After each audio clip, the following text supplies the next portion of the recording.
Estados Unidos y Corea del Norte se encaminan a un choque, noticias alarmantes. Washington. La tensión con Corea del Norte se potenció en las últimas horas y, por primera vez en los 50 días de gestión que lleva Donald Trump, la escalada amenaza con derivar en una crisis internacional. No estamos tratando con una persona racional, dijo la diplomacia norteamericana, en referencia al líder norcoreano Kim Jong-un, al determinar uno de los problemas básicos que, en su visión, impide cualquier intento de diálogo entre partes. La paciencia parece estar agotándose en esta ciudad que, por primera vez, sacó de la galera la fórmula del nosotros no descartamos ninguna opción y todas las alternativas están sobre la mesa. Como se sabe, es la fórmula que suele usarse cuando se quiere subir el tono de la amenaza, sin llegar a usar expresiones violentas. Lo que es evidente es que, para la administración del magnate, la hora del diálogo con el líder norcoreano está lejos de ser viable. Ya en campaña, Trump prometió ser muy firme con los desafíos de Kim y ahora se ve compelido a ser consecuente. Por lo pronto, lo que reclama la Casa Blanca es un mayor compromiso de las potencias que operan en la región, de modo de llevar presión para poner freno a un desarrollo nuclear repudiado por la comunidad internacional. El mensaje va directamente a China, Japón y Corea del Sur. Según explicaron a la nación fuentes diplomáticas, es una suerte de réplica de la posición esgrimida ante el bloque europeo. Esto es, Estados Unidos no hará el trabajo solo y todos deben poner su parte. La creciente tensión entre las partes puede convertirse en una crisis desestabilizadora en la península, lo que podría derivar en amenazas para varios países de la región.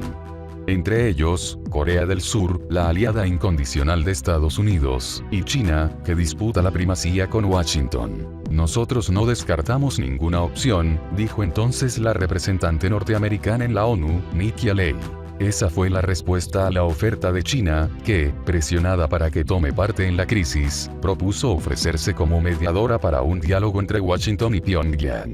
Lo que nosotros vemos es que las dos partes, Estados Unidos y Corea del Norte, son como dos trenes que avanzan en sentido contrario, que van con rumbo de colisión, que ninguno quiere ceder el paso al otro y que, por el contrario, aceleran, fue la gráfica expresión de la diplomacia china. ¿Están realmente listos y preparados para las consecuencias de un choque de esas características?, advirtió el canciller chino Wang Yi, en una inusual intervención de esa naturaleza. Lo que proponemos es activar una luz roja para que ambos trenes apliquen sus frenos y eviten un choque, insistió el jefe de la diplomacia de Pekín. China es un aliado tradicional de Corea del Norte y un contrincante que, en la escena internacional, disputa poder con Estados Unidos. Pero en esta ocasión ensayó una posición más equidistante y deparó críticas a uno y otro. Así, por un lado, condenó los ensayos nucleares de Corea del Norte y el hecho de que ignore las advertencias de la comunidad internacional.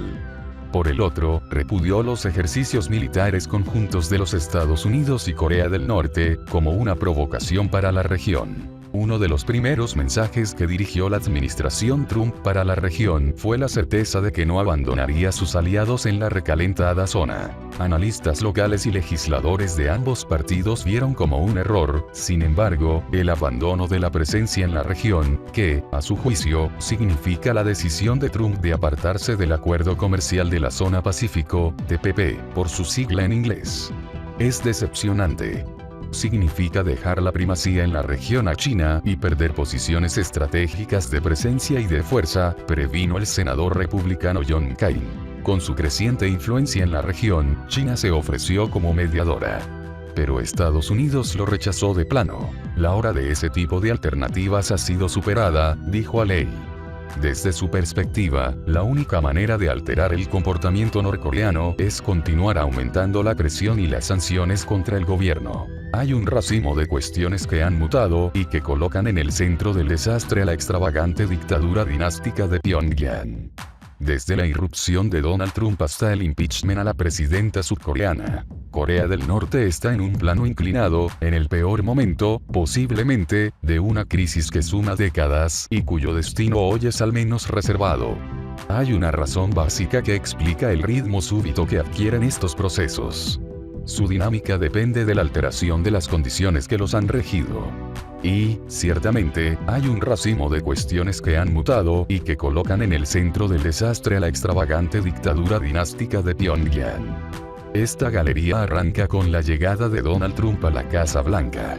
Sigue con el ominoso aluvión de ensayos misilísticos del régimen y continúa con el impeachment contra la presidente conservadora de Corea del Sur, Park Geun-hye, que acaba de producirse. A esto se añade el asesinato de Kim Jong-nam, hermanastro del tirano Kim Jong-un, envenenado en Malasia, y el lugar limitado pero crucial del coloso chino en esta crisis. Estos jugadores y situaciones están superpuestas como en un tejido. El vínculo entre Corea del Norte y China siempre ha sido complejo, de similar mutua dependencia y recíproco desprecio. Kim Jong-un, como su padre Kim Jong-il, a quien, con los modos de un reino, relevó tras su muerte en 2011, descuidaron la relación con Beijing, llegando al extremo de evitar informar al aliado chino sobre los ensayos nucleares o los experimentos con misiles. El agotamiento de la paciencia del gigantesco vecino se notó especialmente durante los últimos años, en los cuales el imperio del centro se consolidó como la segunda potencia global y la primera comercial. Los papers del Partido Comunista de China se ajustaban a un nuevo escenario global en el cual se diluía el valor estratégico de Corea del Norte como un buffer frente a los apetitos occidentales. China se veía a sí misma como una potencia global con otros intereses y obligaciones y una alianza económica central con esta parte del mundo.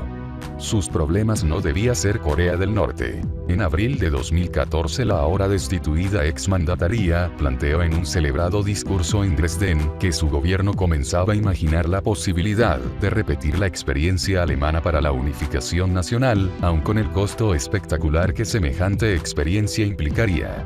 Seúl y Beijing mantenían por entonces una relación estrecha que incomodaba a Japón, pero que contemplaba pacientemente ese posible destino de diluir el muro del paralelo 38 y todo lo que existía detrás.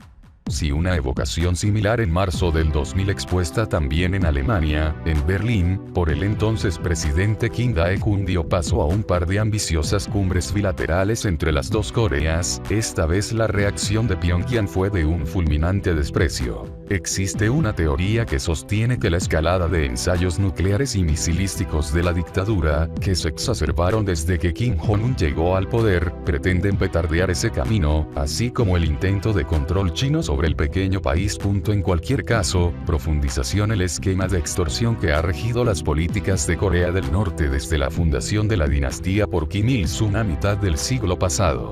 El dogma del régimen traduce la alianza con China, de la que depende el 70% de sus importaciones de energía y alimentos, como una herramienta de uso pero sin otras lealtades. La repulsa nació en plena guerra de Corea, a comienzos de los 50. Académicos como Won Jin señalan que cuando las tropas del Ejército del Pueblo liderado por el general Peng Dehuai entraron a Corea para colaborar en la guerra contra Kim Il-sung reclamó que Peng y las multitudinarias fuerzas chinas quedarán bajo su mando. Debió intervenir el dictador José Stalin para disciplinar en los tonos imaginables al abuelo del actual hombre fuerte norcoreano. Estos antagonismos nunca se aliviaron. Hoy como antes, Pyongyang no parece dispuesto a aceptar ningún fantaseo unificador que elimine al régimen y menos aún presiones, incluso de China, que coarten su desarrollo nuclear y balístico. La ejecución en 2013 de Han Song-taek, el influyente tío de Kim Jong-un y el más importante funcionario pro-chino de la extravagante nomenclatura, marcó una base. Ese crimen es equiparado por los historiadores con la purga de los años 50 que eliminó la facción Yan'an ligada profundamente a Beijing. El último golpe de esa construcción ha sido el espectacular asesinato del hermanastro del dictador, Kim Jong-nam, un protegido íntimo de China que, según el periodista japonés Yoji Gomi que lo entrevistó extensamente, Beijing reservaba como una carta política para el futuro. En febrero, China anunció que suspendía la importación de carbón norcoreano como reacción al ensayo del misil balístico Pukguksong-2, que cayó al mar tras recorrer 500 kilómetros. El carbón es una fuente central de ingresos de la dictadura. El gesto era un reproche hacia los desbordes del gobierno de Kim, pero también una señal nítida hacia Occidente que se sumaba a decisiones previas como, por ejemplo, acompañar en la ONU las sanciones contra Norcorea. El nuevo gobierno de Trump en E.U. que puso tempranamente a China en el blanco, no lo leyó de ese modo, no lo quiso leer, necesitado de un alto enemigo, allá lejos, que pudiera inyectar nacionalismo y disipar el efecto de los sonoros fracasos domésticos de su flamante y desordenada administración. Después de la provocación del ensayo de otros 4 proyectiles este mes, Washington desplegó en Corea del Sur una batería misilística THAAD, en sus siglas en inglés, de altísimo nivel que tanto chinos como rusos consideran que por sus características descompone el equilibrio estratégico en la región. Esa decisión fue una buena noticia para Pyongyang. La relación entre Beijing y Seúl se deterioró de un modo significativo. Bajo los escombros de cualquier noción de unificación, se replanteó la necesidad de mantener a la dictadura como aquel buffer de la Guerra Fría. A este menú se sumó el impeachment de la hija del célebre dictador Park. La mandataria fue la última de una serie de presidentes conservadores que impulsaron el ahogo de sus incómodos vecinos al otro lado del paralelo. ¿Cuál es la apuesta? En 2 meses habrá elecciones en Corea del Sur y se descuenta la victoria de la oposición progresista. Una figura que centraliza es Moon Jae-in del partido Minho, duro crítico de la depuesta Park y del despliegue de misiles.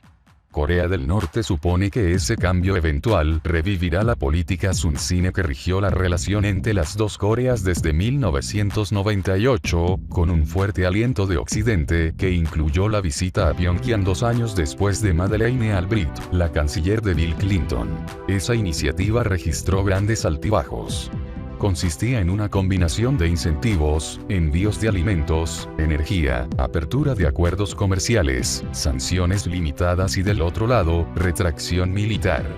Los altibajos fueron porque esa segunda parte nunca se acabó de cumplir hasta que el programa fue cancelado, a despecho de las extorsiones, en 2008.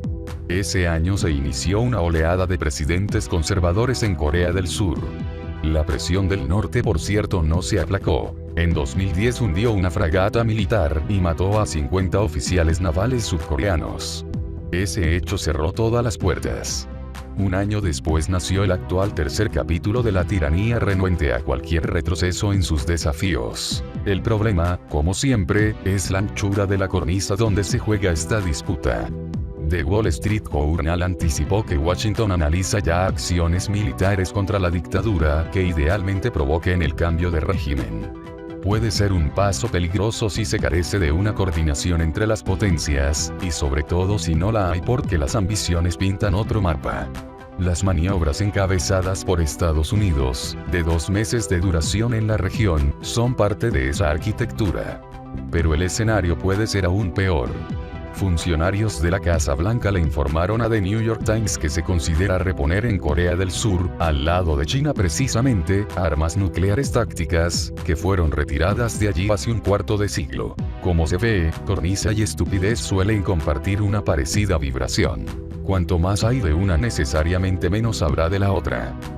¿Te ha gustado este artículo? Si es así y quieres saber más sobre estos temas, compártelo, dale me gusta y suscríbete a nuestro canal.